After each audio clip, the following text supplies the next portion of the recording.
would be texting your friends to play. Ay, totoo. Kailangan Diba? support Kailangan system. casual muna. Kasi, wag muna yung bibili ka na ng racket, tapos sapatos, tapos lahat. Paano kung hindi mo gusto yung pickleball, diba? Hindi mo alam. So, just show up with your friends, play casually, and see what happens from there. That's true. Kailangan din natin ng support system sa mga ganyan, di ba? Yes, kailangan. Oo. Okay. Ito naman. Next goal. I'm actually there right now, one of my baby projects.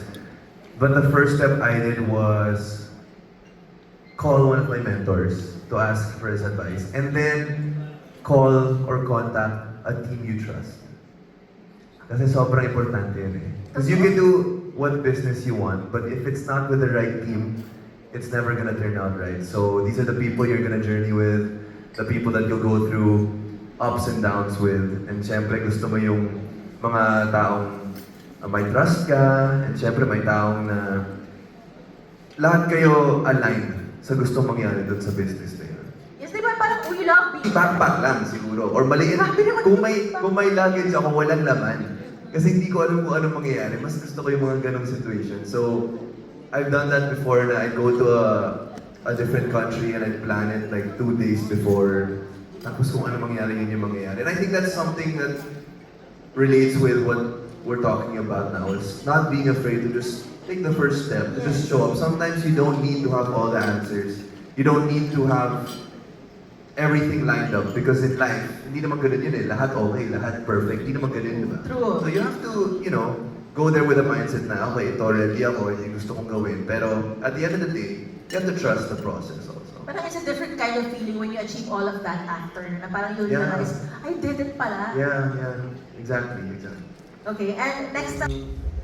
First step to buying my first home. As in, na-set na lahat, may finances ka na and everything. Yeah. Kahit wala Kung wala like, pa? parang goal mo pa lang talaga na. Goal I mo? wanted, yes. Ako, write it down. Write it down and put it in places in your life na makikita mo. Like, for example, your wallpaper in your house. Waking up, ito yung goal ko. When you're starting a project, ito yung goal ko. Ako, I do that eh. Yes. I write down certain goals. And hindi mo alam na naisip mo subconsciously. Pero nandun eh. Yeah. Like, at the start of the year, I actually have this notebook full of goals. And then I forget about it, I just hide it.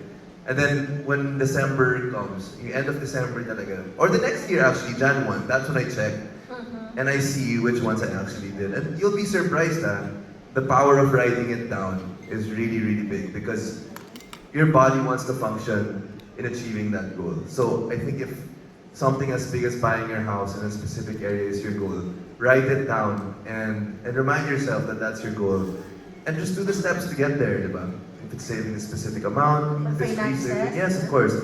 Researching also where you want to spend your life in the future. Kasi now, there's a lot of people also moving to the south, to the north, to the east. So true. So where you envision maybe starting a family, I don't know, I think if you want to buy a new home, you also want to think about what you want to do in that home.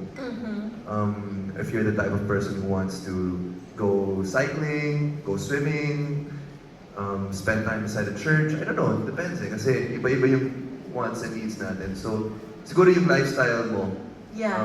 You surround yun yourself yung with it, parang yes. magiging surroundings ng home na yun. Yeah. Just keep those goals in mind. Okay. Yeah. Wow, How it is in life and starting without knowing what's gonna happen, diba? Sometimes you just have to do it and learn along the way.